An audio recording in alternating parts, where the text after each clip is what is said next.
Okay, welcome everybody. Hello. It's my pleasure to have you on the Musings and Music show. This is going to be a really interesting one because of the guest I have in front of me here. It has been a minute since we made the plan to have him come on over and talk about a topic that is inexhaustible. Because where do you start with women's issues? So that already tells you kind of where we're going. So I have him here today. I'm blessed. I think the poor guy just came straight home from work, barely got a chance to shower and come sit over here. So I'm very appreciative. So who am I talking to today? Introduce yourself to our guests, the listeners on radio, and then the viewers on YouTube TV. Well, Sister EGBE, it's a pleasure for me to be on your channel today. Good day to all your listeners and your viewers. I am Atogho, a medical doctor. I specialize in obstetrics and gynecology, and I work out of South Florida. And so where did you do your training? So everybody knows this is so not a quack. Well, my training was at Howard University. At Bison. I did my undergrad and graduate school, medical school at Howard University, Washington, D.C. Did you start off always wanting to do that? Like, were you in elementary school sitting there in the school by the sea there by the PRE-NATAL going, I cannot wait to be an OBGYN? No. I believe it or not, I wanted to be a bus driver. Remember when I was that was your own those were your own aspirations. Where did you get that idea from? That's when they started to teach. I get it. I wanted to drive the bus. Oh wow. So after that, I wanted to be a pilot. When you got on the plane for the first time too? Yeah, yes. A pilot. Back in the day, you used to have the pilot would come out and take you into the cockpit and show you things around. Captain Timo, Captain Angunu, Captain NASA. Right. That was my dream. Then yes. So when did this whole part now of where you are, where were the beginnings of it? Well, my mother explained to me that I couldn't be a pilot because I would have to travel a lot and I wouldn't be able to have a family. So she encouraged me to do something else. And, my mom was a nurse, a midwife. Right. And worked at haute standing in Hospital Central before moving to PRE-ECLAMPSIA. So at some point, she intimated that it might be a good idea to do obstetrics and gynecology. Wow. So from the time when I was maybe in high school, I knew that I wanted to be a doctor. And when I was coming to the US, I knew that I was going to the US to be a doctor. Nothing else. And right. If you see, there's a diary that my dad wrote out for me.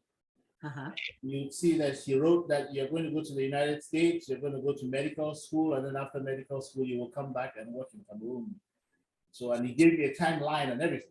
So, and then my mom slipped in there that you might as well just be an obstetrician so that when you come back, you're a specialist. So that is what I came to America. That's what I had in mind when I came to America. Correct. And so this is a dream fulfilled then, or plans fulfilled for you. Yeah, you could call it my dream, or you could call it her dream. I was trying to be nice, trying to respect the departed. I don't mind though. I don't mind it. I mean, no. But I know you now. See, I know you. I know for all intents and purposes. I know you. I know if that wasn't down your alley, you would not be doing it. Period. You could come here and always switch and change and talk them into it. And then you're their beloved son. They would have gotten adjusted to you. They would have adjusted to the new thing you chose to do and gone along with it. But so I would credit them for putting the idea in your head. But then it's clearly something that you'd love to do, and you've been doing for how many years now? I graduated from medical school in 2003. And specialized for 4 years, and so I've been practicing as an attending physician for somewhere around 18 to 20 years, I think. Yeah, that's a lot. Because in my mind, you're only 18 still. For 15 years. 15 years. Because in my mind, you haven't really gone past 10, I tell you. That's about where you still sit in my head, even though... I get that all the time. And I'm very comfortable with it. That means that the responsibility still lie with you guys. Right, right. Because you will forever be the last cuckoo there. And so in my mind, you're talking about for 15 years. I'm like, what did he just say? Is he even 15 to start with? Yeah, so out there in Florida, who's your clientele? I'm trying to see age bracket, demographics, who walks into to where it is, who walks in to see you on an average day? In general, female patients from the age of 14 to 80, 90. Wow, so it's the entire spectrum, pretty much of all women. Okay, and then next curious question: does the fact that you are a man play any role in the thing at all? Because there's some of us who still look till today. It's out of some kind of candor, or whatever I'll call it. We look and still look or prudishness or something, and we still sit and say, I don't know if I want to go to a male. I can go to a male psychiatrist, male, whatever else it is. I don't know about women's things. I don't know if I want to go see a male doctor. Do you know if it bothers anybody? It does. It does. It does bother people. And the fact that I'm also a younger doctor is a problem. That's where I was going next. It's a sensitive issue sometimes, but right. More people are becoming accepting of it. Right. To be candid, there are almost as many male gynecologists as there are females. And so women are getting used to it. Yes, and where we come from originally, because school, it's taken a while for women to be on par with the guys. You were going to have to see a male gynecologist. If you were going to say gynecologist, the chances were that it was going to be a male, because we just had more, there were more, as opposed to here. You'll notice that the most prominent gynecologists back at home are men. Right. I'll think right off the bat of late Dr. Nana, who did for everybody in Bamenda. Yes. So you have to, I think, Dr. Leke. Right. Professor Leke, prominent male gynecologist. So right. I think it's just a matter of perspective. It is. It is. You do a good job, people like what you do, and they will come to you. Right. And it's a matter sometimes of your well-being, your health, life or death. You don't want to sit down there and be picky about who it is you're going to just simply because you want to go to somebody that is the same gender as you. And then, but I know that generally it might be an issue. I have found myself looking through my providers and going, okay, is this male or female? It's still there at the back of one's mind before you actually tell yourself, hey. And the funny thing is that we are amazed when we see, and indignant when we see people who are looking, who use race even.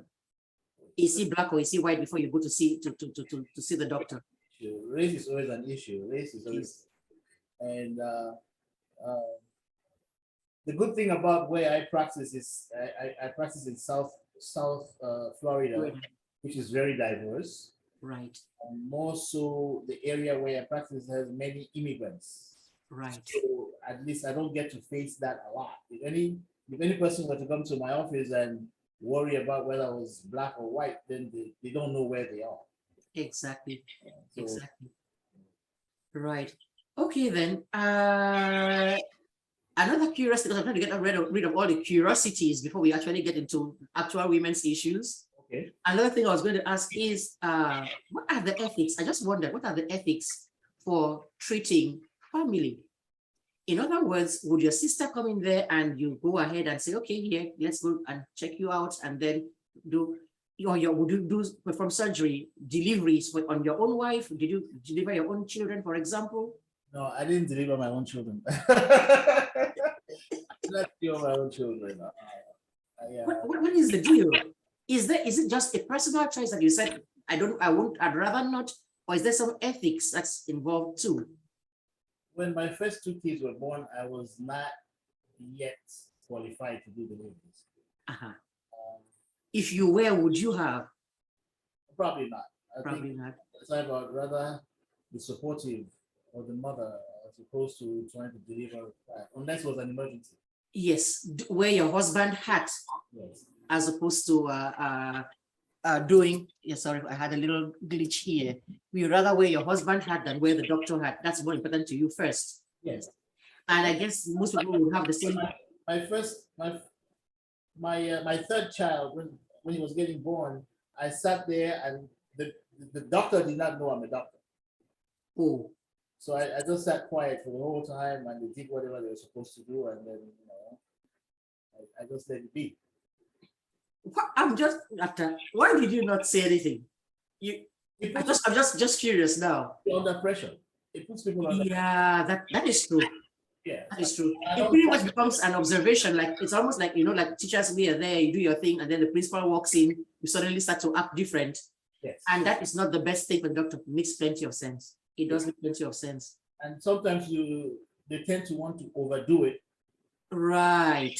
The other person, and then it becomes a problem. So yes, I rather be anonymous and just sit quiet, unless it's just watch necessary. Yeah. Yeah. All right, let's start tackling a few issues, women's issues, things about And I did ask one or two people, tell me what you want to hear about, and then I have my own things I just like you to talk about. First thing I thought about was there's the pap smear thing. You recommend them? Why should a woman have one? How often should they have one done?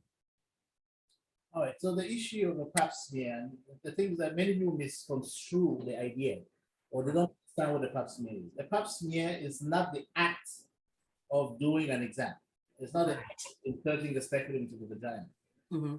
Pap smear is what is collected, the sample that you collect when you insert the speculum in the vagina. So I could insert the speculum to look into a vagina. Doesn't mean there's something wrong, any trauma or anything like that. I could insert a speculum to collect a culture to check for infection. Correct. I insert a speculum and I collect a sample from the cervix for cytology, which is cells.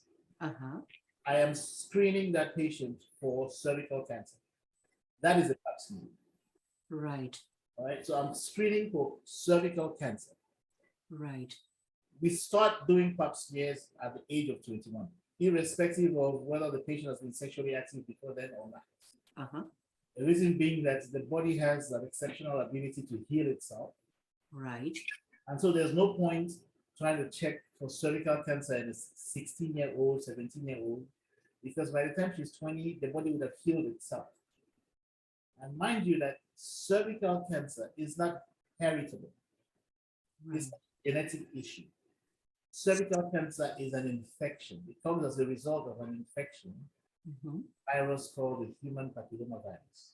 Right. When we do the pap smear, depending on what we find on the pap smear, we also test for the human papillomavirus. Correct. That tells us if we need to do something additional for that patient. Because at the end of the day, what we're trying to avoid is for that patient to develop cervical cancer. Correct. So we start at 21, and then we can repeat the pap smear 3 to 5 years later, depending on what was collected at that age of 21. However, that is what the book recommends, that we should do 3 to 5 years. Right. Most doctors do it virtually every year because people have become very comfortable with the idea of doing a pap smear every year. And if you tell the patient, hey, I'll come back in 4 years or 5 years, the patient will look at you like you must be crazy. Right. He wants to have a pap smear every year to make sure that everything is okay. Everything is okay.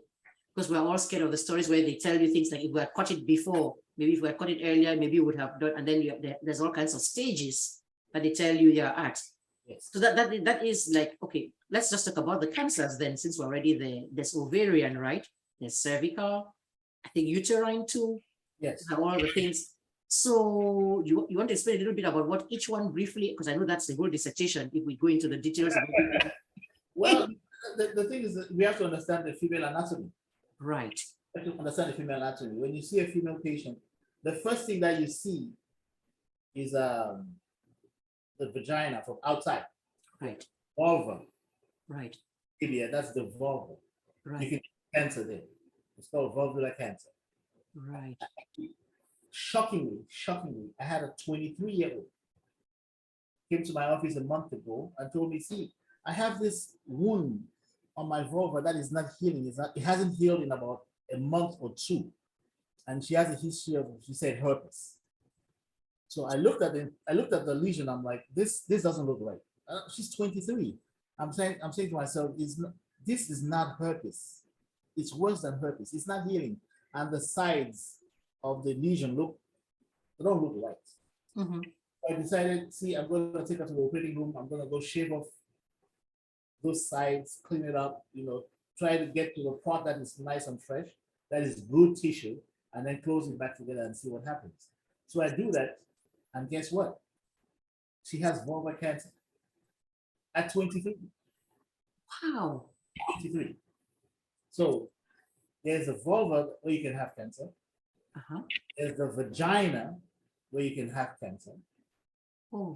There's the cervix, which is the door into the uterus. Right. That's the door to the uterus. That's you can have cancer. Then inside the uterus itself, the lining of the uterus is called the endometrium, which is where you bleed from. Uh-huh. You can have endometrial cancer. Mm-hmm. And then when you go further inside, you have the fallopian tubes and the ovaries where you can have ovarian cancer.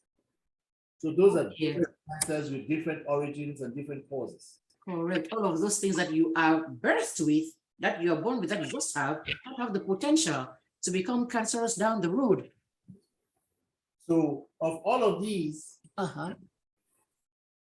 ovarian cancer is the one that you could say is hereditary. Okay.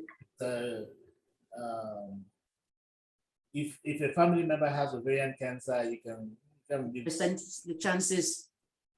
But it's also related to the activities of the ovary. And what do I mean is that every month when you have your cycle, you also ovulate, and the act of ovulating is an activity related to the ovary.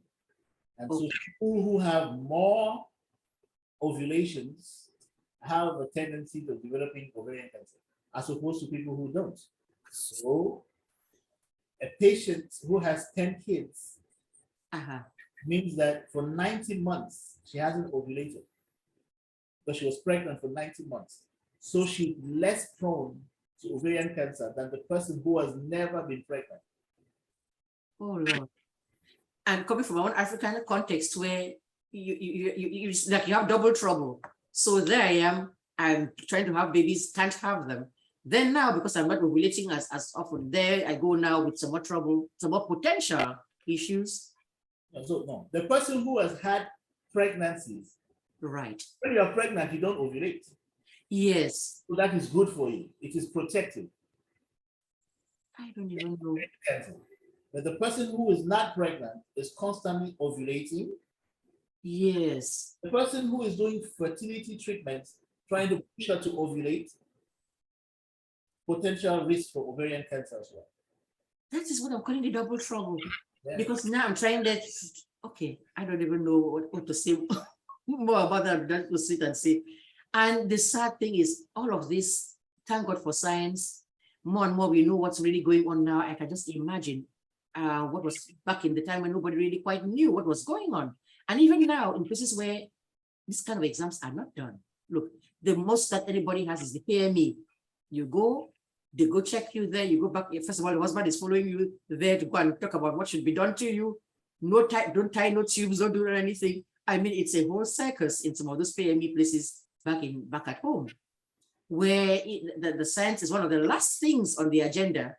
What needs to happen in terms of the social well-being of the family, what the husband has said, and what the family is saying, and how many sons must be born is so it. We have to find a melange. We have to blend both worlds in order to be successful at what we do. And that comes with a lot of education. And yes, that's the point I'm making. Even out here, we are not safe from that, because we have immigrants from Haiti, from the Caribbeans, and who come in and they still want to do what they do. And so we have to find a balance, because if you don't find that balance, then you're also putting your patient, the female, at risk. At risk. You don't know what happens when she goes home. Exactly. You know, I had a case of a lady who came from Guinea. This is when I was in Philadelphia doing my specialization. Right. Came from Guinea, and she had, I think, 7 kids. And so the nurses were talking to her and saying that no, she should tie her tooth. She needs to tie her tooth, but she's having all these kids. And she said, well, I need to talk to my husband. And they were like, no, you don't need to talk to your husband. Who is he? Yeah, you do. You can't do, you don't need to talk to him. And I had to explain to the nurses that you don't understand this lady's situation. You go and tell her to do something against her husband's wishes. Right. You don't know the consequences of that culturally, religiously. Yeah. You don't. You have to talk about the Muslims. They do things a little differently. So you have a better chance educating the husband. Right. Him to tell his wife to tie her tubes instead of going directly to dictate and say it's going to be this way. You're going to go, and especially if you're a woman, your own self, she's like, who told you that you could go get this woman to come and tell you this and that? You can be very surprised to have a very irate husband coming there and upset, and then maybe banning his wife from ever going even back. Exactly. That's one reason why we have to be culturally sensitive as physicians. You do. Every patient must be treated as an individual. Right. Patients are the same. And right. So what is good for one person is not necessarily good for the next person. Right. You have a thing where even psychology plays a role there, what they have been used to, what is going on in their head, why they're afraid of certain procedures, why you mention something and they're like, oh no, this happened to my mother. You don't introduce the idea of removing the uterus to a woman. I was just going to exactly what you're doing, because the thought process behind that for her as an individual is elaborate, and so you must respect that. Yes. But time to process people with the idea that you have a uterus. I was just watching a Nigerian movie 2 days ago. I said that, and there's the girl in the thing. I just got into the Nigerian movie thing, and I happened to fall on one now where there's now my new favorite artist, some Ray Emodi, was there in the thing. He had lost a daughter in the market or something, and then this girl who had just lost her womb found the little child, and in some kind of state that she was, instead of taking the child to the police to say, I just took the child home, and was trying to, almost in her mind, like, okay, I have a chance to have a child kind of a thing. And I was happy the way they treated it in that movie, not take her as completely crazy. And well, he had her locked up first of all when he was really mad. And then they had to talk to him and say, see, it's not really that the person is really going through a certain trauma, having gone through that process. Because we talk about being a woman, those are the things that make you different from a man now. All of the organs that you mentioned there are what makes, that's what a woman is. And so telling me to lose that is a big deal. Yes. Same thing, remember who have breast cancer, they're talking about, maybe it's safer for you to just get a mastectomy, and they're going, and you're trying to tell them, that's what's good for you, that's what's best for you, but that is part of my identity, you know? It takes a while, and that's why you see that even most of the time, you have to also have psychological help. You do. You have some of those surgeries, especially when you have a double mastectomy, it's a different person. Yes. The good thing is, from a surgical point of view right now, the good thing is that these days you can do the mastectomy and then do a reconstruction at the same time. Correct. But you still have to take it into consideration that you do lost something, and she needs to process that, and she needs to get used to it.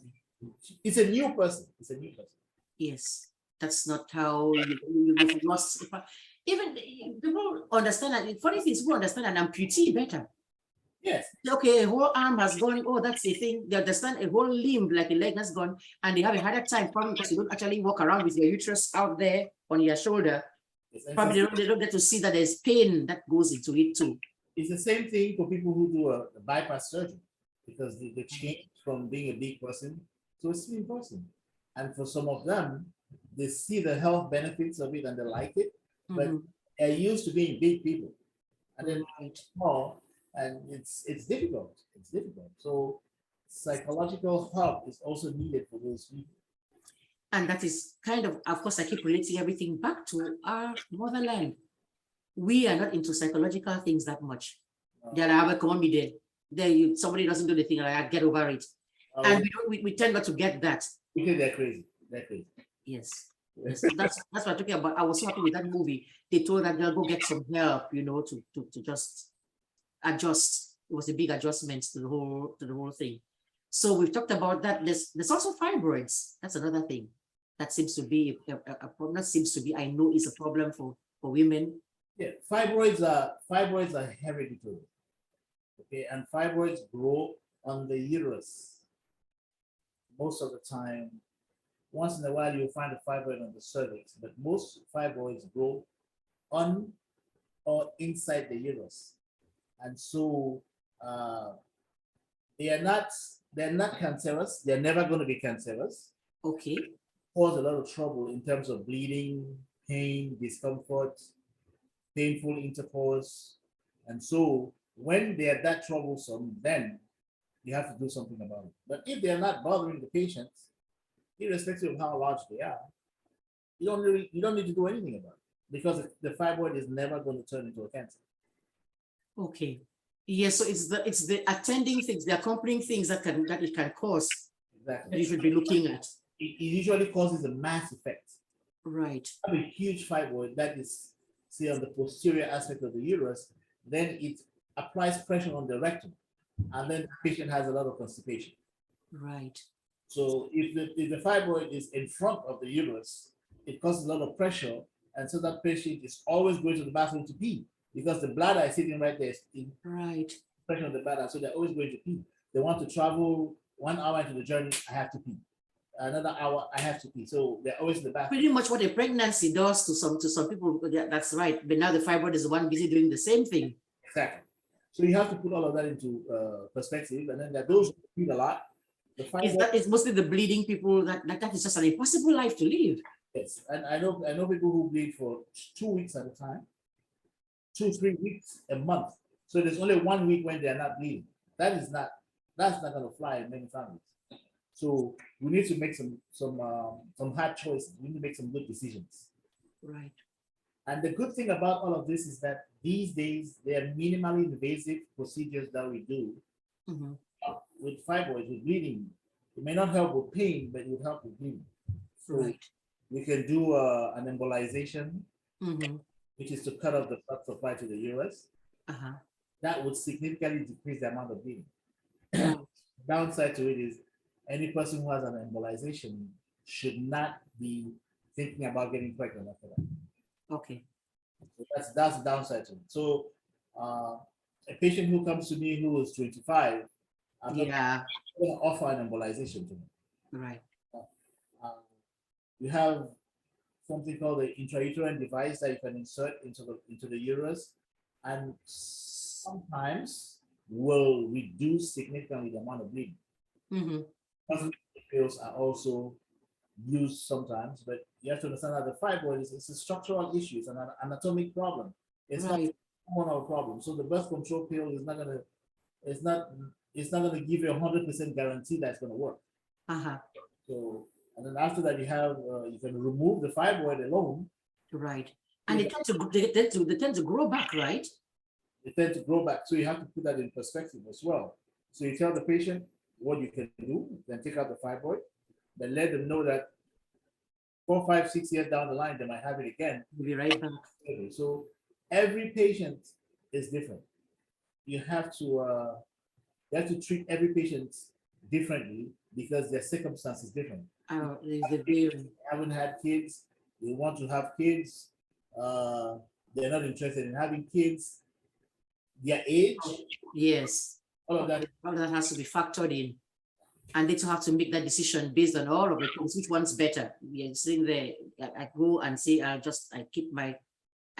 want babies. It's much more important, which is the case for most of us. The baby thing is a big deal. So you put up with a lot of things. Absolutely. Oh, this is almost getting a little bit depressing. I'm like, oh my goodness, the possibilities that are out there that can go wrong. But that's the whole thing why we're doing this even. There are things that you would say somebody should be doing or not doing that would help with anything, with any of this. I mean, at the end of the day, it's just a matter of prevention. Right. And that's what should we be doing? We were taught prevention is better than cure. Right. The earlier you start seeing your doctors, the better. So if you see a doctor, if you've been exposed to the human papilloma virus, right, it's a greater chance that we're going to catch it or it turns into cancer. If you had fibroids and you had symptoms, if you were seeing a doctor, they'll probably catch it before it becomes so big that it's a major problem. Right. If you're bleeding for 3 days and then suddenly you're bleeding for 8, 9, 10 days, and you were seeing a doctor on a regular basis, you probably tell the doctor, oh, last month has changed. And then they'll do an ultrasound and say, oh, by the way, you have a fibroid, so let's take care of it. So everything is about time. Right. It's about time. Self breast exams. If you do your self breast exam, you will find a lump before your annual exam when the doctor does the exam. Right. Who does your exam does it just once a year, so doesn't really know what your breast tissue feels like or looks like. And so, if they saw something, they would have to be very proactive to know for sure that this is bad. Or if they feel it's really kind of big, and it's one or the other. So you have to do your own exam on a regular basis. Ideally, the week after your period. Okay. Okay. So those are the things that we need to hear and know. There's also this one, which in fact, the day I finally called you and said, no, give me a date. You have to come on this show. I'm tired of saying, just come whenever you can. No, give me a date and show up here. Let us talk about this thing. Was this pre-eclampsia thing? Because we lost a 25-year-old sick out there in Douala. She gave birth to identical twin boys. With the classmates were rejoicing. Everything was supposed to be okay. I think she was in a clinic in Bunaberry at the time. Then complications came, moved her to Lakentini. Next thing we know, like, gone. We are like, what's the cause? Pre-eclampsia. And I'm going, okay, this is a term or a word we have heard a lot. What exactly is it? What are we to do about it? Just talk to us about it. Well, pre-eclampsia is a toxic situation. Okay. It occurs in somewhere around 15 to 17% of pregnancies. People who are at risk of pre-eclampsia are young patients, okay, older patients, the obese patients, the patient who has a history of hypertension, the patient who has twin gestations, triplets, okay. patients who have gone through IVF, in vitro fertilization, many more. So what generally happens in pre-eclampsia is that the body starts to fight against itself. I'll put it in lay terms. I understand that the body has a defense mechanism. Right. Body has a defense mechanism. Every time that we have an infection, the body reacts to it. Tries to fight it. There's an army called the immunologic system that fights against any infection that comes in. So when they're fought against an infection, they know that infection. And so if the infection comes back, they are ready to fight. That's why we vaccinate people, right? Right. So you give them a little dose of the disease, the body reacts to it, so that when the disease actually comes in, the body is ready for it. Ready to go. That's the immunologic system. Right. So when it works perfectly, it fights against foreign invaders, infections, viral infections, bacterial infections.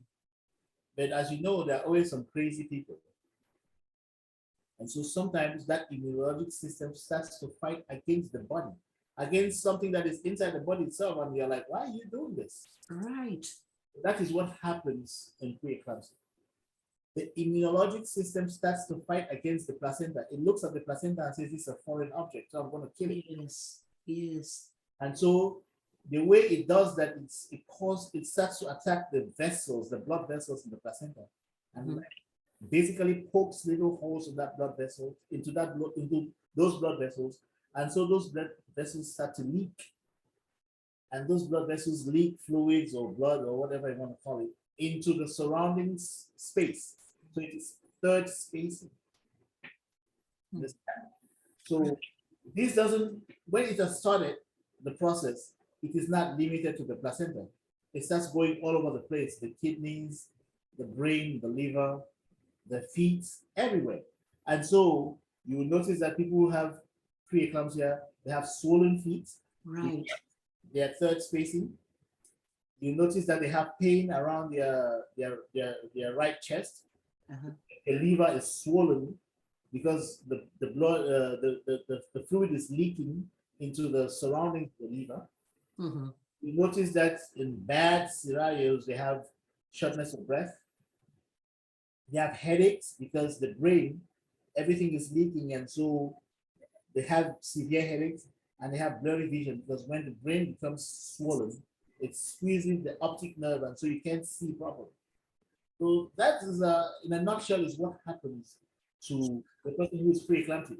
And so with all that swelling, the blood vessels become kind of crushed, and so it becomes difficult for blood to go through. And so the body is working harder than it should to supply blood to the entire body. It's become hypertensive. Right. Okay, so and so this, let me just interrupt you a tiny little bit. These symptoms and everything like that, do they start showing at the beginning of a pregnancy? Like what time? It can happen at any time. It can happen at any time. So depending on when it happens, you're supposed to react accordingly. Let me put it that way. Because right. The only treatment for pre-eclampsia is delivery. The only treatment for pre-eclampsia is to deliver the baby. Remove the foreign object that the body is fighting against, so the body can stop the fight. Right. Okay. And so no matter what term, no matter what stage at which that pregnancy, that's one of the causes where you can say this baby is either you or the baby. Exactly. So you have to decide how early you want to deliver the patient. How much time can you buy? Right. Pre-eclampsia can be mild or it can be severe. Right. So sometimes you can catch it really early, start them on blood pressure medications, give them things like aspirin or antioxidants, vitamin E, to buy time. To let the baby grow to a time when they can deliver a viable, yes. Exactly. So that's a balancing act. A balancing act. And at some point, you have to be like, okay, now we have to take this baby. Yeah. Take our chances, see if the baby survives. If it's not going to survive altogether, but you've lost the baby but kept the mother. Babies can be viable at 24 weeks, even at 23 weeks. Babies have lived at 23 weeks, and you will never know the difference. Yes. So, but the longer the baby stays in the mother, the better the outcome will be. Of course, for the baby, but not necessarily for the mother. It's almost like it's a wow. More baby, less mother. More mother, less baby. Yes. So you have to find a happy medium. Right. Okay, I think the mother has done enough for the baby. Let's get the baby out. Right. But for medical purposes, the mother's health is always more important than the baby. Right.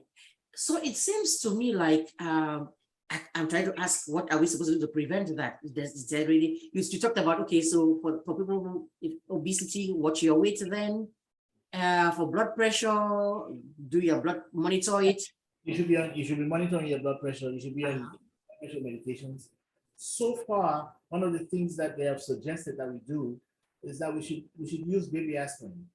So okay. We ask the patients to take baby aspirin from the time they're about 15, 16 weeks of pregnancy. Right. And I will also recommend antioxidants, things like vitamin E, as in the manual. All right, I hope the ladies are listening, because that was such a puzzle and such a heartbreaking thing. That precious girl had gone to smart thing. It's really bad. So, 25. Oh my God. So it was, that's why I said, okay, let us hear about it. First of all, even bring it out because some people who haven't heard about the condition know that it's there. And then that whole thing about visits to the doctor when you're expecting, be going and let them see. It's all what you said, prevention. People don't understand the value of the prenatal visit. The prenatal visit it doesn't take very long. Well, the wait time might be long. The wait might be long, but the actual visit, the actual checkup. The actual visit is not long. But there are many intangibles, and there are many things that I'm looking at when I'm talking to a patient that I'm not even asking about. Understand? And so I will pick up very subtle things before the patient even realizes what it is. And when I make a recommendation, they're shocked. Why do you want to do this now? Well, the reason I want to do this now is because you've been sitting at home and you didn't realize that your blood pressure was 160 over 100. Right. You didn't have a headache, you didn't have blurry vision, but you came here last week, your blood pressure was 138 or 130 over 60. Now it's 60 over 100, and you're already 37 weeks. So I want to deliver you now because I don't want to wait till next week. But next week your blood pressure is going to be 180 over 110, exactly. And choke out. And then I feel fine right now. No, the issue is not whether you feel fine right now. The issue is I don't want you to feel bad down the road, and then there's going to not be enough time to say you or the baby or both or one of you at some point. So that's the value of seeing a physician in a timely fashion on a consistent basis, because you can see change. If there's a major change in the blood pressure from 115 to 160, you have to ask yourself why. The alarm bells start to ring, and you're like, this is not normal. There's something wrong here. Let's see what we can do to fix it. So I'm going to go ahead and ask you about that. So we talked about taking the baby out to save the mother and blood. That's abortion right there, or early deliveries or whatever. What is your stance on it? I know that's a sensitive issue there. There's been overturning of Roe v. Wade and all of that stuff. What's your own thoughts about any of that? This is the thing. Well, just to clear the air, the issue of delivering a baby early, it's fine. It's not a issue. It's right. Irrespective of how old or how far along the patient is. Like I mentioned earlier on, you can have a baby at 22 and a half, 23 weeks that would survive. Right. So you have to deliver that patient because you're saving the mother, and it's not considered an abortion. So it's a delivery. Yes, that's fine. So now, abortions. Correct. Abortions. That is an elective termination of pregnancy. Right. The baby is not meant to survive. Yeah, no. It's you decide you don't want the baby. Yes. Right? For some reason, your family or whoever, they don't want you to have that baby. It could, as a result of an incestuous relationship, it could have been a result of rape. Also, it could also be as a result of a genetic malformation that is incompatible with life. Right. That is also, if you have to terminate that pregnancy before 20 weeks, it's considered abortion. Right. Or in certain states, you can go even up to 23 weeks, I think, in California or something. I'm not sure. Now, it becomes sensitive because people would like to do an abortion or not do an abortion based on their religious beliefs, cultural beliefs, political beliefs, and then their individual beliefs. As a physician, I can only make recommendations. I cannot oblige a patient to do something. Right. My personal beliefs are not supposed to be imposed on the patient. Right. I'll give you an example. If I have an 18-year-old who comes to my office and finds out she's pregnant today and tells me, oh, I want to terminate this pregnancy. What do I do? Do I go ahead and terminate the pregnancy? I wouldn't, because I choose not to do abortions. That's my choice. Am I trained to do abortions? Yes, I'm trained to do abortion because I may have to do it for medical reasons, and so I should do it right. Now, the patient wants to do an abortion. I don't offer that service. I have the obligation to send her to somebody who offers that service without judging her. Right. It's not my place to judge her. No. Right. Can I advise her? Yes, I can advise her. I can advise her because I also have an 18-year-old. Right. I can advise her. Maybe you should think about it. Maybe you should talk to your mother about it. Maybe you should talk to your father about it. What about the father of the baby? You guys should talk about it before you make that choice. Right. I can advise her, but I cannot tell her what to. Right. I cannot coax her to do something. One way or the other. So my position, hey, for religious reasons even, I would prefer not to do it. I don't care too much about politics. so they can say what they want to do. But for health reasons, if somebody wants to do an abortion, I have the obligation to make sure that it is done in the safest way possible. And Right. I would have to send that person to somebody who offers that service in a proper setting. Right.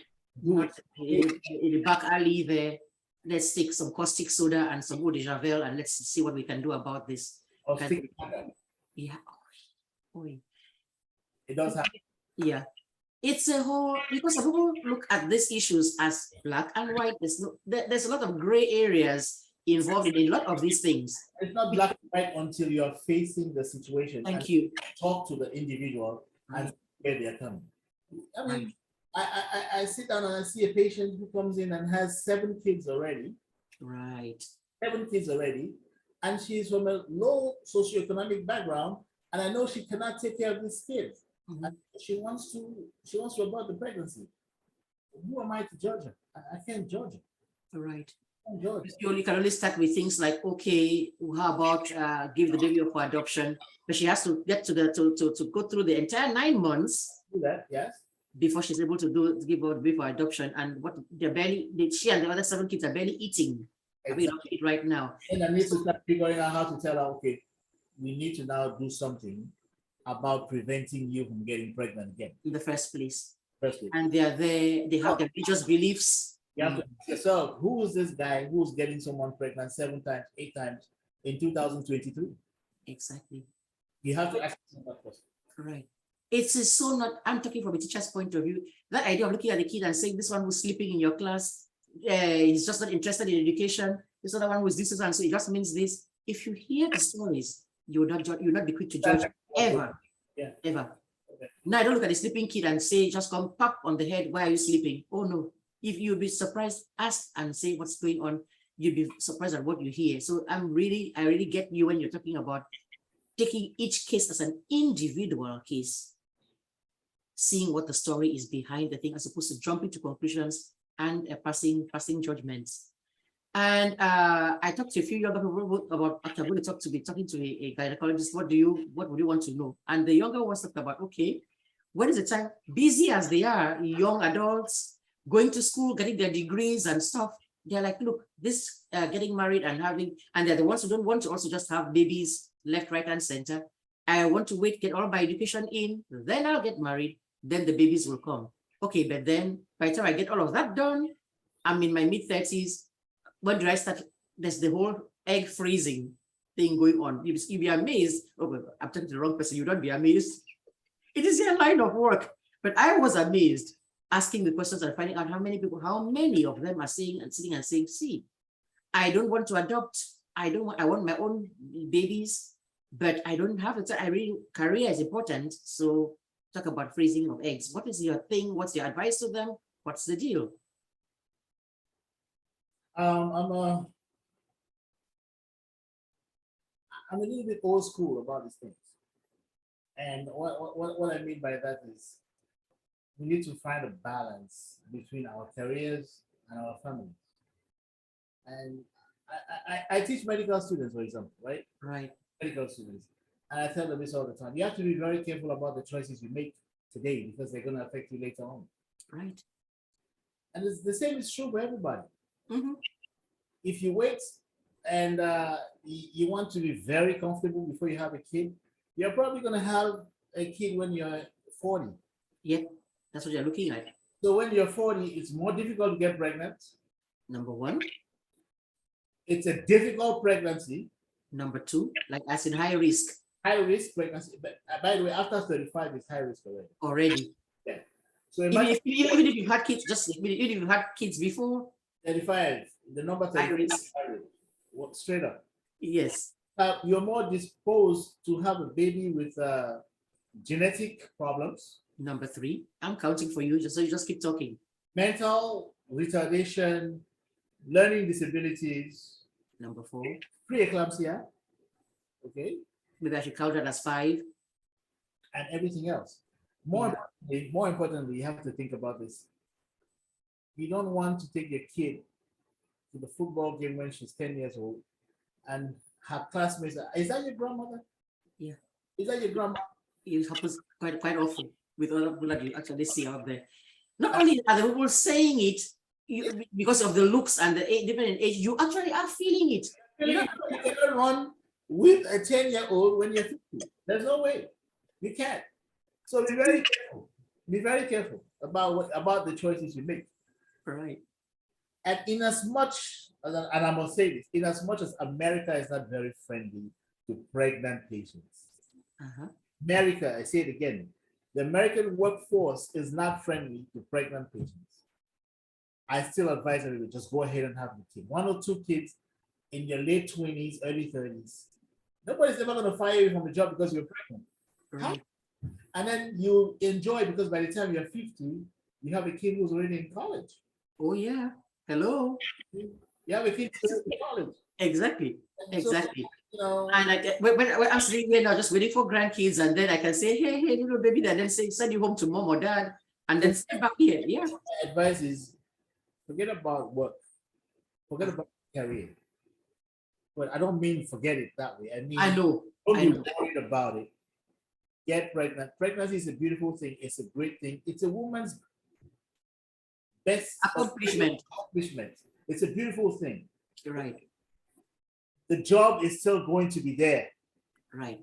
They might fool around and give you a hard time here and there. I know people who had babies when they were in residency, which is probably one of the most difficult times to have a baby. But they still cooked. Baby and keep it moving. It's going to be okay. Right. You know, for us guys, we're never ready to get pregnant. We're never ready. You could even be married and your wife tells you you're pregnant, you're like, I can't believe you're pregnant. This is why you doing this. Right. I can imagine how it is for women, but I think the earlier you have your children, the better. True. I couldn't agree with you more. I'm sitting there with my own bias and everything. I couldn't agree with you more. And talking about this country not being the most friendly place, it's just the whole village that raises a child, that helps you raise a child. That village ain't here. Yes, the one way you can just go keep the child from mommy, until you just drop the child and say, let me go to the market, I'm going to get 2 tomatoes and come back right now, and they watch it. That doesn't happen here. But what is even worse? What is even worse? I spent a lot of time writing excuse letters for pregnant women, which is the most annoying thing ever, because I don't understand why you as a supervisor, you see a woman who is heavily pregnant, right? You want me to write a note that you should give her more breaks to go and urinate. Exactly. That is not thing I don't know what it is. No, this country, it just sucks. That is one aspect where I'm like, wow, development my big toe. No, you see, I'm ready to pop. You want her to climb a ladder and be removing things from the shelf. Right. Just use common sense. Common sense. No, it's lack of sensitivity. I cannot call it anything else. That's why you see women at their job still toiling away, ready to pop. I look at that bed and I myself, I'm afraid to say, I'm like, look, this baby is going to be born in this school today, the way the rich person is going, but she cannot take the time off because it's like this. You're not going to be paid this, anything, all of that stuff. So they keep coming, showing up, trying to time the pregnancies to match which time when you can do. It is a nightmare. That's why I even take my own Cameroon any day, where you get your leave, paid leave. Exactly. Because understand that is something that happens to everybody that's a woman. It's the thing. I know that's what they do in Canada and in Europe. I don't know when it's going to catch up. Yes, it's not fair for pregnant patient. No, it isn't. If you're not going to give her time off while she's at work and willing to work, make it a little bit concessions. Yes. Sit down a little bit more. Can she sit down for 10 minutes every hour? Yes, and she'll be able to work. So why don't we just use common sense and say, hey, she's pregnant, she's going to go to the bathroom more than the other person. Right. I don't need to write a note. And factor that into to the job for that time. It's not as if she's pregnant forever and ever. Or move her over to a different department during that time when she can work without having to, I don't know, what are the things that you need to do there? Up and down the stairs. It's not fair. I mean, there's so many topics and things to talk about. You know, there's so many we've been asked about, okay, the younger girls, tampon versus pad, you know, the sanitary pads, tampons. Is there any recommendation one way or the other? No, there's none. The only thing is when you use a tampon, make sure you take it out because you don't want to forget a tampon inside. because you could get into a very bad infection. Right. So they have bacteria that release toxins, and it can be very bad. That has already made up my mind. That is okay for me. I'm past worrying about that, but that was the kinds of things I once thought about, and never could you convince me to use the tampon. I'm like, no, just stick to the pad right there. There's no way to forget it. I can see it. Yes. As opposed to these kids now who forget even everything else as they're looking at, they're doing the TikTok things and doing the little gadget things. Next thing you know, there's a whole program, and you're saying very bad right there. For me, it's like, why is there even a choice? Why are we even talking about this? Go buy your pads and let's be quiet and let's let that just go. But that was one of the things that I wanted to ask about. So, okay, because we cannot be here forever, I was going to ask, what do you like the most about your job? What do you like the least? I think what I like the most is the fact that my job has a lot of positive outcomes. Mm-hmm. So I have a patient who comes in, gets pregnant, delivers the baby, everybody's happy. Right. I have a patient who comes in, has a big fibroid, I do the surgery, everybody's happy. Right. I don't have a patient who comes in, I diagnose cancer, and 5 years later she dies. Because when I was doing my specialization, I worked with a gynecology oncologist, and the compliment was, Atogho, you're a great surgeon. You should do GYN oncology. You should, because those are the most difficult gynecologic surgeries. You should do that. And I really thought about it.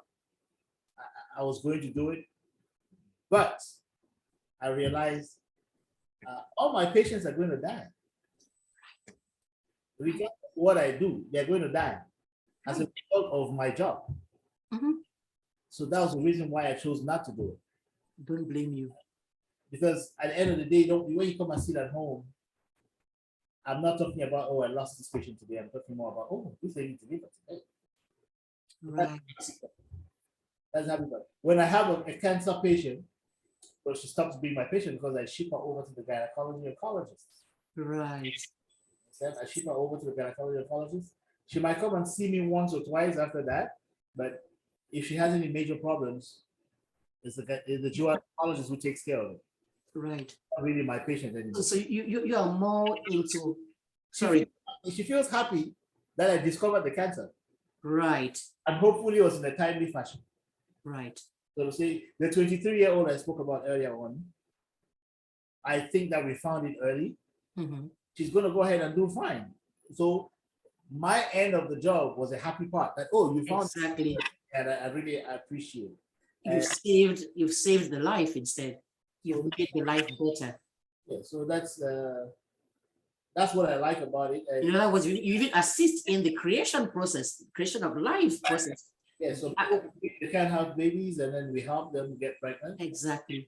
And so it's good because it's rewarding. Mm-hmm. I had this Spanish patient who came and saw me about 2 or 3 months ago with fibroids, pain, bleeding, and I eventually did surgery on her. And when she came back after her surgery, she brought me a gift, a little car, because in my office I have a car collection in my office. Right. And so, in as much as we didn't communicate very well because she spoke only Spanish, mm-hmm. She had a car collection, and she decided she was going to add to it. So she brought me a nice antique car, and I put it the other day. So those are the rewarding parts of the job. Mm-hmm. The not so the least. What did you say? The least. Yeah, I was asking the least. What makes you the least happy? What makes you the most happy about the job, or the least? In other words, the things that are the challenges that just like sometimes you start to say, I don't know. The challenges that come with the job are mostly the fact that we live in America. America is a very litigious country. It is. So as an obstetrician and gynecologist, it's even a more sensitive. It's a more sensitive specialty. Yes. When things it's emotion packed on the part of the patients. It's emotion packed. A lot of when things go bad, they can go really bad. And the consequences are either immediate or long-term. Immediate means a baby dies or a mother dies, which is something that doesn't usually happen. So when it happens, it's a total disaster. Right. Or the consequences of a particular event last for that family for a very long time. Correct. In as much as the family is dealing with it, as a physician, as a human being, you're also dealing with it. Right. Because every time you see that mother, you think about the child. That is the part that really makes the job challenging. Right. It's not the same for some of us. We still feel bad because when the results come out and somebody didn't pass or failed an exam, it gets to you. But that is not their life. You are able to tell them, don't you worry, try again next time, go to summer school and fix it, kind of stuff. This one is not that. It's a very traumatic thing, especially in a case, your field where there is this expected joy is coming. That's what's supposed to be happening. And so the anticlimactic nature of the thing is devastating. It's devastating, and of course, it can also affect the physician. Right. Because when the outcome is not great, you have to face some kind of investigation. What went wrong? It becomes bad for you as well. But I always say this: the fact that there's a bad outcome, regardless of what I did or did not do, I feel horrible. I feel horrible for that family. That family. We can argue the merits of my actions or the lack thereof. Right. And litigate the whole entire thing. It would not change the actual bottom line. That baby did not do well, and I feel bad. I didn't say responsible. I feel bad. Right. That baby had a bad outcome. If you don't feel bad, then you don't belong in that job. Yeah. If you don't feel bad, that's okay. To take it out of this context to back in you know about Guaikele days or even our high school days, there used to be teachers who were very proud. My exam, only 2 people passed the thing. I'm like, look at you little creep, and you little incompetent fellow. They took glory and joy in the fact that my exams, I give tough exams. People take it, only 1 person in the class passed, and that you should be hanging your head in shame for that. It's supposed to be that you're a teacher, that you were able to impart this knowledge well enough to these students to the point that when they wrote the exam, all of them were able to pass. That's how it should be. As opposed to that, if you don't feel bad when there's failure in the outcome, you shouldn't be doing that job. If there's a doctor who sits and says, hey, so what does that matter? That is alarming right there. If you go on home and you're just fine. That's what I try to let my students know. So I believe some of them feel that I give them a very hard time. But the truth is that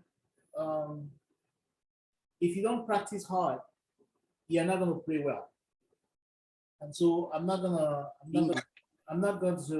going to take things easy during your school years, your formative years, and expect that when you graduate, you're going to be a superstar. You're not going to be a superstar. Preach. We live now in a society where nobody really wants to work, but everybody wants to earn a paycheck. Right. And it's true for my kids. Right. I tell them, listen, you're going to work hard. I'm going to ride you. I'm going to push you so that when you go into the free world, you're going to do a lot better. That's exactly my philosophy. Couldn't agree with you more. You can do 2 things.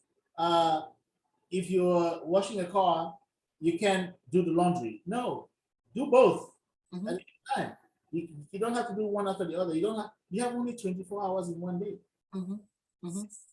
When you're in medical school, you come early and you leave when the job is done. Not when 6 o'clock comes in. You leave when the job is done. Exactly. I'm a gynecologist. I don't have a schedule. I knew I had to do this interview at 11 o'clock this morning. You'll be shocked. At 9:15, I get a call. At 9:15, I get a call. Dr. Atogho, the patient just came in. She's 8 centimeters. And I said to myself, well, This interview is going to last more than 1 hour. Yeah. If we start at 11 o'clock, it's going to be 12 o'clock. Now it's 9:15. There's no way. I feel honored and really flattered that you even considered it. You even went through that thought process. For me, it's like, forget it. I tell the nurse, see, I'm coming right now. Let's start doing everything to get this baby. And lucky enough, oh, thank God, this was, I think, her 6th baby. So by the time I got to the hospital, she was ready. And within 10 minutes, she delivered. Right? And I started coming back. But I'm probably going to go back this afternoon. Right?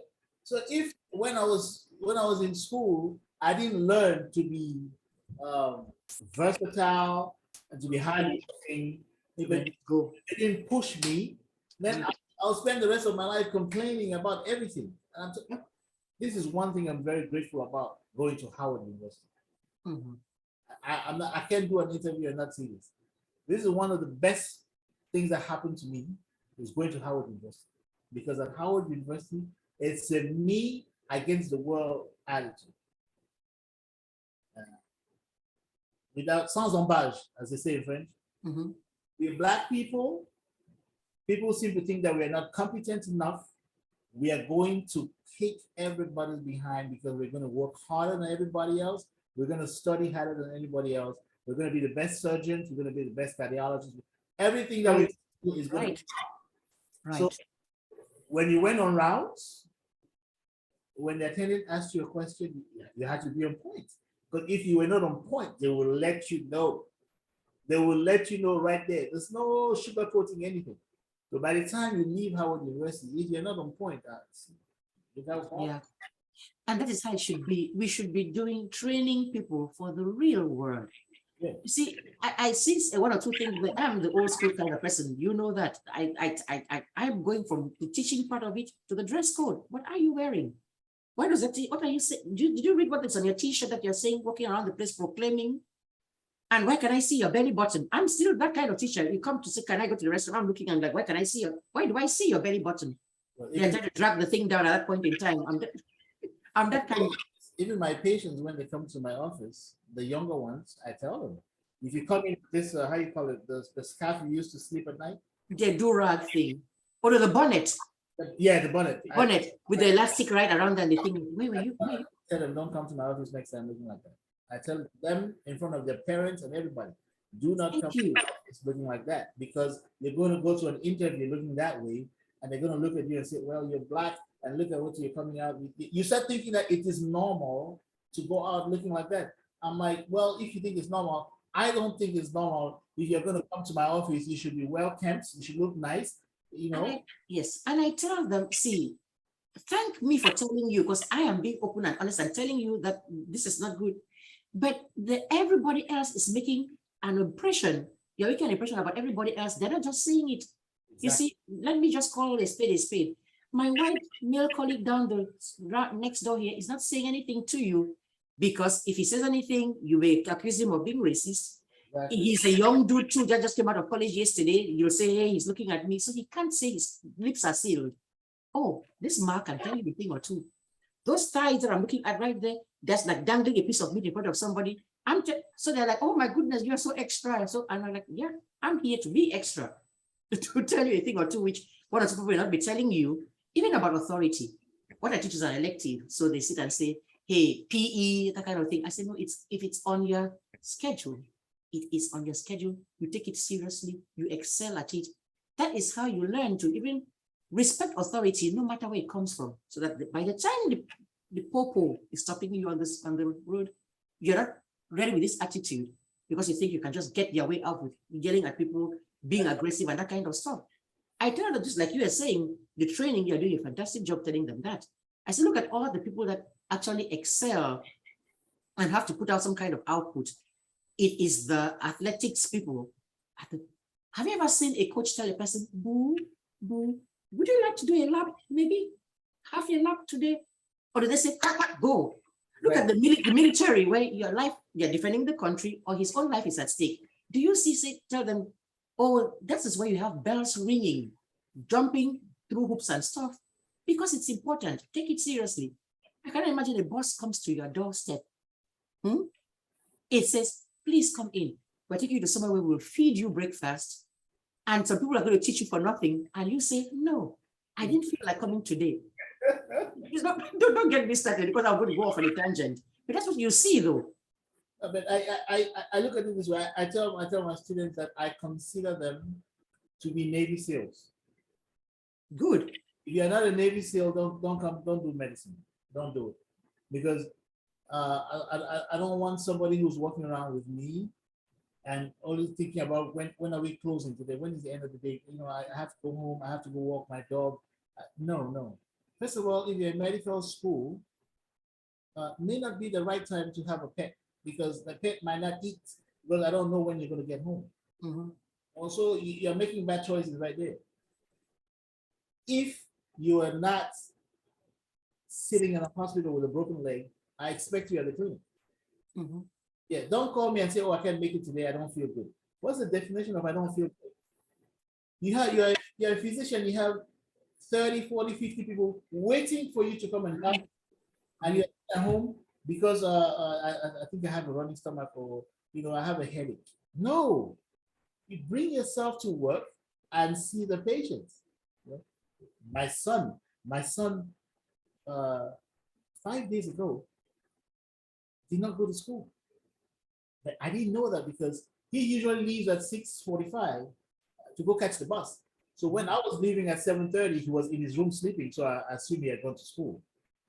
Only for me to call around 10 o'clock and the boss is in the house. So I asked him, what are you doing at home? He said, oh, I had a bad headache this morning. So I said, well, there's going to be an Uber outside the door. I expect you to be in school in the next 30 minutes. He's like, why? And because that's where you're supposed to be.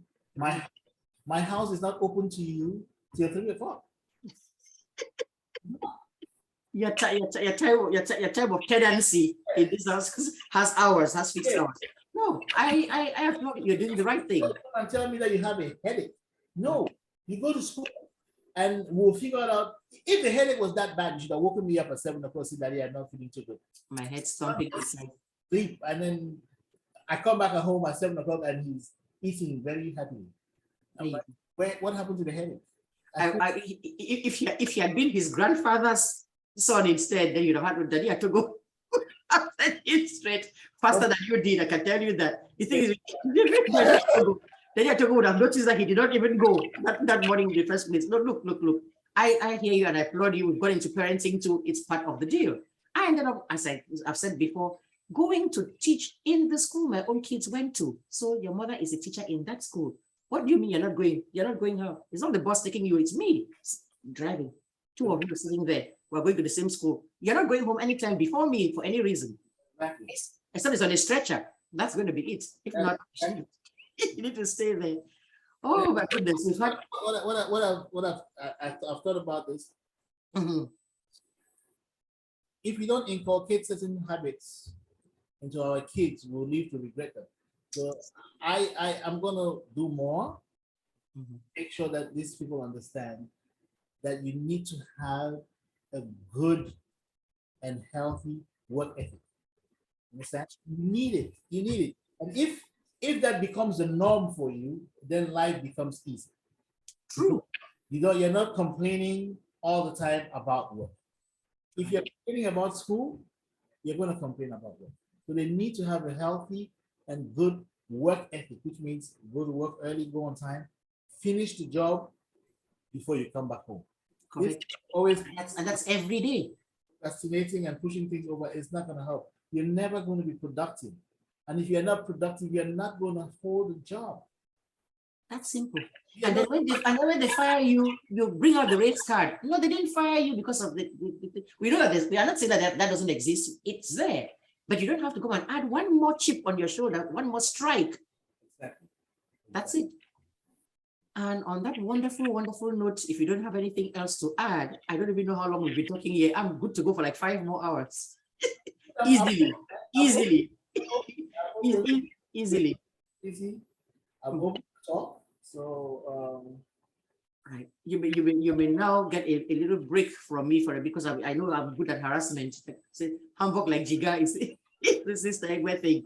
But I don't have to send some other people to you. That way you can leave me alone.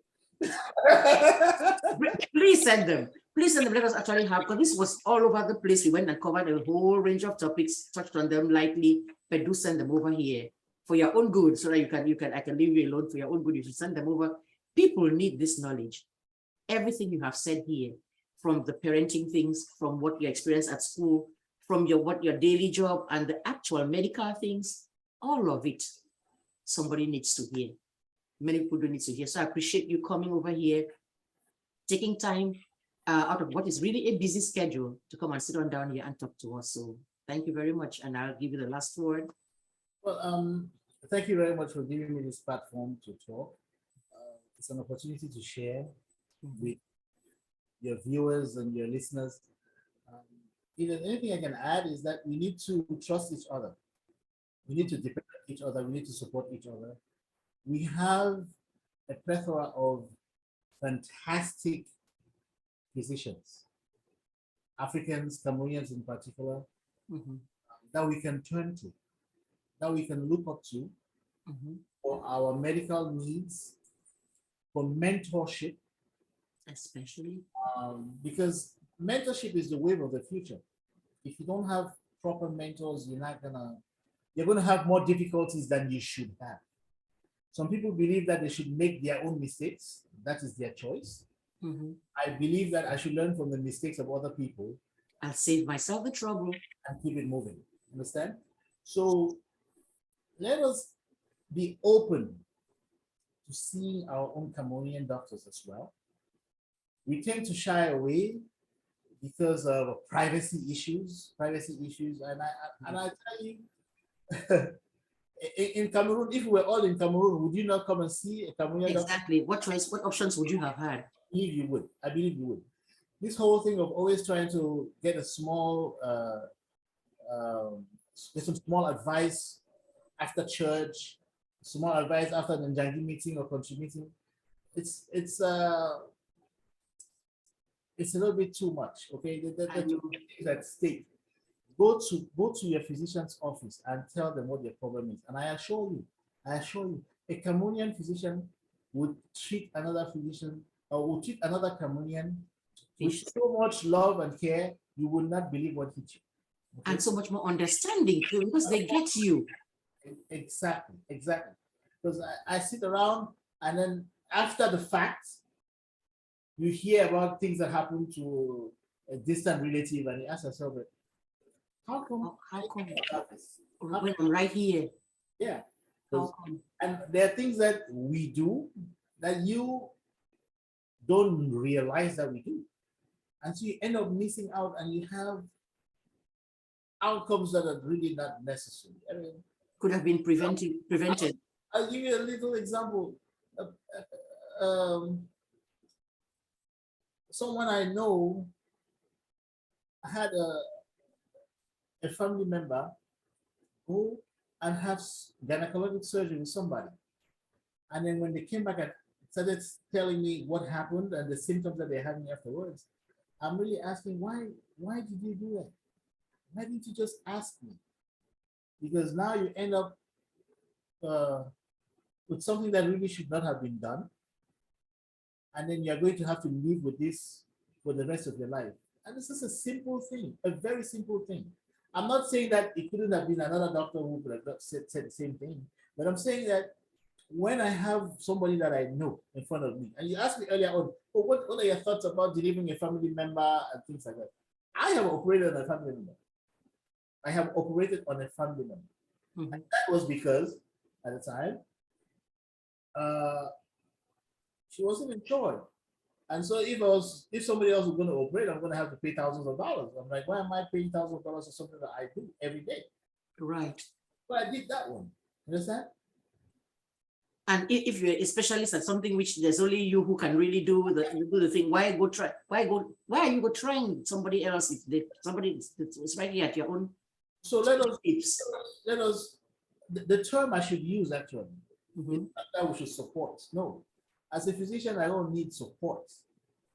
Okay? We should respect our own. We should respect our own and go because they can do right by us. The person that you're going to went to the same school that he went to and has the same degree. It's a mentality thing. I don't know that I should go drag colonialism into it. I do not know what to go bring. And most of the time we were top of the class as opposed to that person. Yes. But you touched on something which is about to be another whole show. We're about to restart this show, this privacy thing.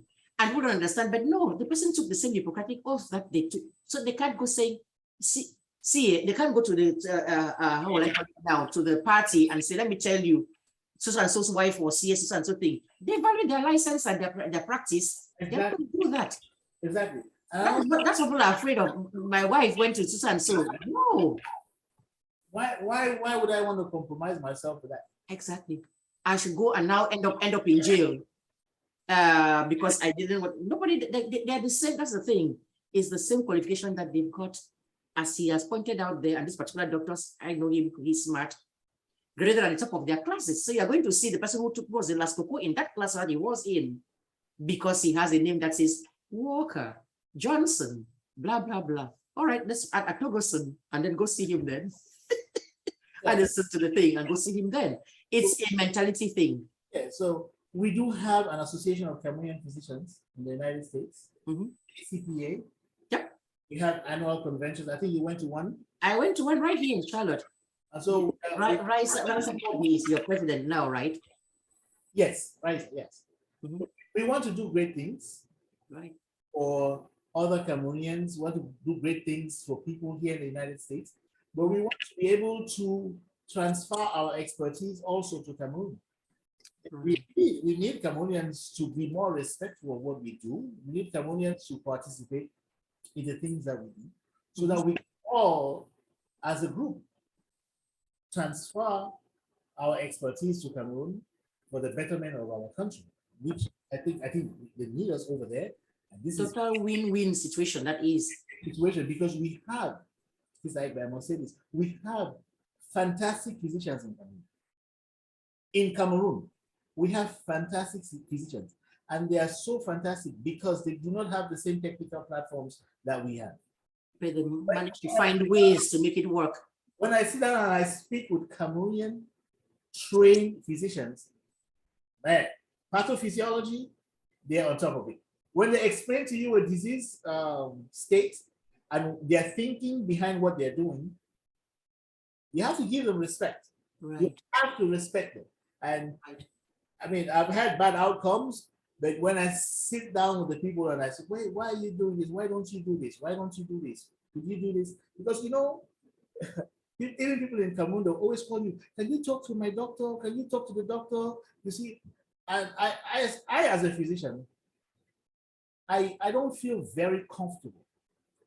Because, like I told you, my son was born and I sat in the room and I never mentioned the fact that I'm a doctor. Worse still, I never mentioned the fact that I'm an obstetrician. Right. So when I have to call somebody in Cameroon, I'm not calling them to impose. Right. I'm not even calling them to propose. I'm calling them just to find out what's going on. Right. Because I believe that as a physician, they want to do what is right. Whoever it is they're treating over there. And as a physician, they're going to use everything that they have within their means to do what is best for the patient. The patient. So it's a collegial discussion, and I ask, what do you guys have? And is it okay for me to say something and propose something? Because I don't know. I don't know what they have. I cannot start proposing stuff that they don't have. Yes, it's not even feasible for them. No, right. It is very disrespectful. Correct. So we have to be very, very careful. These guys are doing the best they can with what people they have. Correct. And they are doing miracles with that. Correct. Miracles. I will have some bad outcomes. Yes, we'll have some bad outcomes. It's not because it's a that the doctor did something wrong.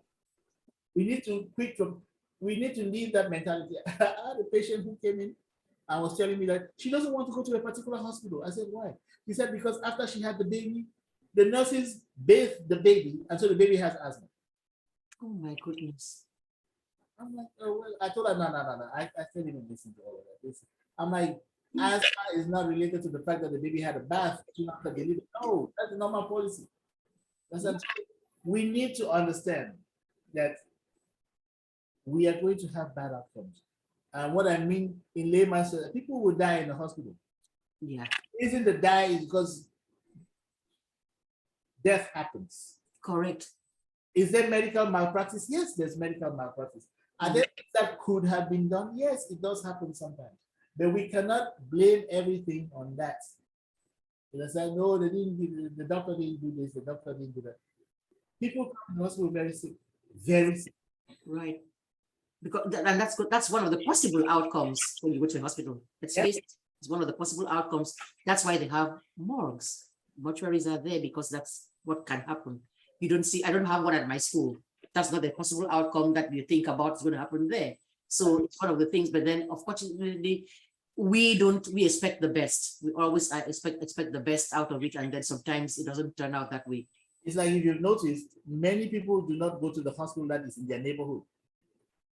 Why? Oh, my uncle died in that hospital. Right.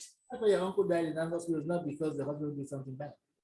But it's just understand those things. It's a psychology kind of thing. We always want to blame somebody. We don't need to blame somebody all the time. Because life happens. There are a lot of other factors, attending factors that went into something, not the fact, not the way we usually think. It's a good thing. That's food for thought right there.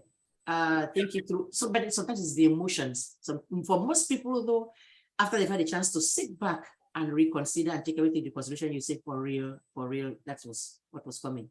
Your 99-and-a-half-year-old dad, he was going to go. he was going to go. That's not really go try to sue the doctor or what this kind of a thing. So that's the thing. The person who had a pulmonary embolus at home and the ambulance took him alive at home died on the way to the hospital. It is not the hospital's fault that died in the ambulance. Or that he died as soon as he got to the emergency room. Right. Pulmonary embolism, the chances of survival, less than 5%. Yes. God bless you all, but you have to understand, we are thinking on with our hearts and our emotions and ready to squeeze the life out of anybody that we see that we can grab and hold responsible, which is totally unfair. But I have a smaller, much more minute taste of that. Because when somebody's child fails, the teacher is automatically responsible. Because their child has been sleeping, did not attend classes for a whole week, all of that stuff now vanishes. And it's like, why did you fail? The question is, why did you fail my kid? So not that the kid failed, though. Why did you fail my kid? The wonderful, brilliant kid. Then they had them for 2 years at home when COVID was on. The angel that you thought, you can now have him for free. And now you found out for your own self, he wasn't that much of an angel after all. But it's not, just forgive us for that. Usually it's that we're not thinking rationally. Like the person who's holding a doctor and shaking him, how come I've lost my baby, I've lost my wife? That's emotion. It's not usually, most of the time when they've had a chance to think things through, they realize, okay, there's a lot of emotion involved. Yes. So you have to take those things in stride. Sometimes. You do. You have to take it in stride. You do. And so thank you for everything. Thank you. You're very welcome. It's my pleasure, and you'll be back. So just give me a little bit of time. Start to do your countdown now. Before long, I'll be calling again and saying, come on back. Somebody has asked about something. For all you know, when this show is watched or listened to, somebody will say, he mentioned this. I'd like to know more. So you're likely to be back. But thank you. Go get the much deserved rest. Enjoy the rest of your day, Dr. Atogho. Thank you. Have I ever called you that? Have I ever called you that before? Actually, say it again. Thank you very much, Dr. Atogho. It's now it's dawning on me that I don't think I've written it. I don't think I've ever called you that. So let me say one more time, Dr. Atogho. Well, we're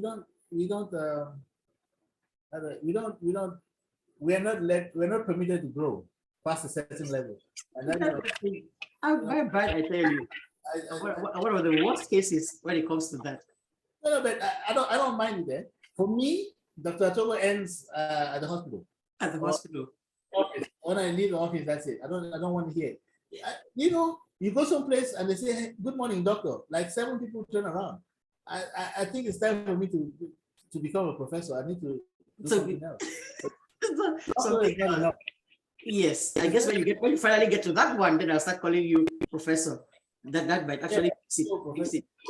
But I'm proud of you. I'm proud of you. I'm proud of you, Petit Frere. Very, very proud of you. An amazing human being, amazing man, amazing dad, husband, and Petit Frere, and doctor. I said it again. All right, take care. All the best. I was having, so I was having a discussion with the patient before surgery. He's supposed to consent the patient. This is what I'm going to do. These are some of the risks involved. This is what I'm going to remove. This is what I'm going to leave. If I remove this, this could happen. I remove that, this could happen. If I leave this, this is what will happen. And so, like we're talking earlier on about the different kinds of cancers. When you're saying this to a 60-year-old patient from Haiti who is not necessarily educated, how do I start talking to her about the vulva, the vagina, cervix, ovaries? None of that. It's going right over their heads. It's going right over the head. So I just say, at the end of the day, is there anything, is there such thing as informed consent? They're not informed. It is something called informed consent, because sometimes you talk to a patient for 20 minutes and at the end you're like, did I get through? How much of this did they absorb? So at the end of the day, it's a matter of trust. True. I think that this gentleman is going to take good care of me. Yes. And we go from there. And yes. Unfortunately, we have to do that a lot. And in as much as we try, as much as we do everything we can to explain, it's not going to go through. No. Not going to go through. See, I sit down with a lawyer, for example, and they start reading terms to me. And exactly. And you cannot tell me that my English is poor. My English is great. It's just not my level of expertise. It's just not my area of expertise. Just like I get on the plane and fly all over the place. I don't know about hydraulic, what has happened, and what the wind, the air pressure has done what in the cabin. I don't. I'm trusting him to take me there because that's his own level area of expertise. Have you ever listened to a lawyer tell you what your options are in the case? Or listen to them break down a situation to you? I tell them, listen, you're the lawyer, I'm the doctor. You tell me what you think is right. Tell it to me as if I'm a 10-year-old or 15-year-old so that I understand. Because, geez, some of these things that I said in court, I can't pick it up. I don't understand. I don't know. I don't understand. A bunch of Latin terms. Exactly. So I can't even read the things. Even the little, the fine print at the bottom of whatever I'm signing, I'm putting X there, check there, sign your name, I'm signing. Do I know what it is? I'm signing my life away. I really don't. Same thing with medicine. How do I tell somebody who's 60 years old, has never been to school or done an anatomy test, or the difference between the ovaries, fallopian tubes, uterus, cervix, and all that? Right. Goes right through my head. And they'll say, doctor, just be nice, treat me nice. I'm going to be fine. Yeah. Oh. So I try to have to explain because I don't want anybody to have the impression that we're just doing whatever we want to do. But we have to do what I've given it some thought based on the training that I have received. And I think this is what's best for you. What I'm giving you as advice is what I would have given my own wife, my own mother, my own sister. So that's the thing that I'm doing for you. Nothing more, nothing less. That's the whole idea. Yeah. Thanks. Thank you for that. That's going to be a good addition to what it is that we talked about already.